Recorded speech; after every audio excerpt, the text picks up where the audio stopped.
तर आज या ठिकाणी पत्रकार परिषद आपण घेतली होती. ती पत्रकार परिषद नेमकं कशा संदर्भात घेतली होती काय सांगा?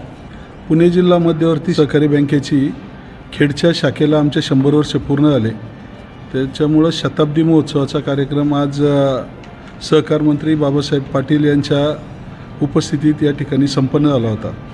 आणि त्यानिमित्तानं खेड तालुक्याचे बँकेवर जे संचालक आहेत त्यांनी स्वतःचाच कार्यक्रम आहे, घरचाच कार्यक्रम आहे, बँकेचे पैसे आणि यांनी स्वतःचीच नावं घरच्यांची नावं टाकून त्या कार्यक्रमाला सगळ्यांना प्रेशर करून बोलवलं.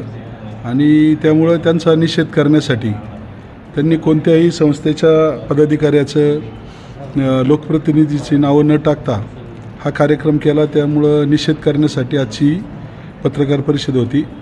खेड तालुक्याच्या वतीनं शेतकऱ्यांच्या वतीनं त्यांचा त्या ठिकाणी निषेध केलेला आहे. तर आपण निषेध केलेला आहे, कशा पद्धतीचा तो निषेध होता काय सांगा? नाही, निषेध हा तोंडीच निषेध होता. आता त्याच्यामुळं त्यांनी त्या बँकेचा गुणगौरव करण्यापेक्षा मी विद्यमान आमदार आहे, माझ्यावरच ते कुठलंही मीटिंग छोटं मोठं काय असलं की बोलतात. आज तिथं 10 मिनटं माझ्यावर बोलले. त्यामुळं त्यांनी जे आपल्यावर चुकीची वक्तव्य करतात, दादागिरीची वक्तव्य करतात, त्यांना उत्तर देणं आमचं कर्तव्य आहे.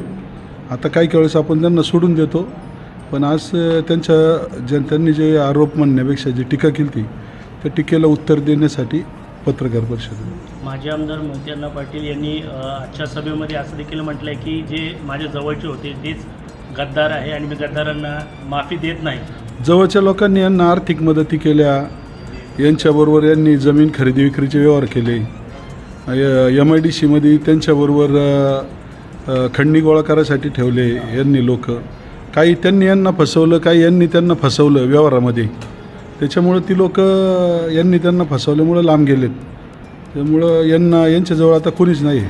आजच्या कार्यक्रमामध्ये ते असं देखील वक्तव्य केलेलं आहे की माझ्या PAला बिल्डिंगवरनं फेकून देतील, जीव मारण्याची धमकी देत आहेत. ते म्हणतात की माझ्यासमोर बोलून दाखवावं. त्यांच्यासमोर त्यांनी माझ्यासमोर त्यांच्या PAला जर मी बोललोच होतो असं त्यांचं म्हणणं आहे तर त्यांनी मला जाब विचारायचा ना. माझ्या जर PAला ते बोलले असते ना, मी त्यांना समोर जाऊन जाब विचारला असता किंवा त्यांच्या घरी गेलो असतो. त्यांनी यावं माझ्या घरी जाब विचारायला किंवा मी भेटतं कार्यक्रमात त्यांना कुठे पण त्यांनी विचारायचं ना का बोलले माझ्या PAला म्हणून. यांचा PA पण चोर आहे. 15-15 लाख रुपये आहे ना. आत्ता खेडमध्ये एक सोलर लाईटचं काम चाललं आहे. पूर्वी एका कॉन्ट्रॅक्टरचं टेंडर त्यांनी 15 लाख रुपये, तो कॉन्ट्रॅक्टरचं म्हणणं आहे की यांच्या PAने 15 लाख रुपये घेतले. ते काम रद्द केलं, परत दुसऱ्याला काम मिळालं. त्यांच्यात यांचा PA पार्टनर झाला आहे. गेले 7-8-10 वर्ष कॉन्ट्रॅक्टरांबरोबर यांचा PA पार्टनर आहे. आता हे माझे आमदार आहेत, यांना शासकीय PA थोडाच आहे का? तो आपला PA आहे, त्यांना पैसे कमवून देतो आहे म्हणून.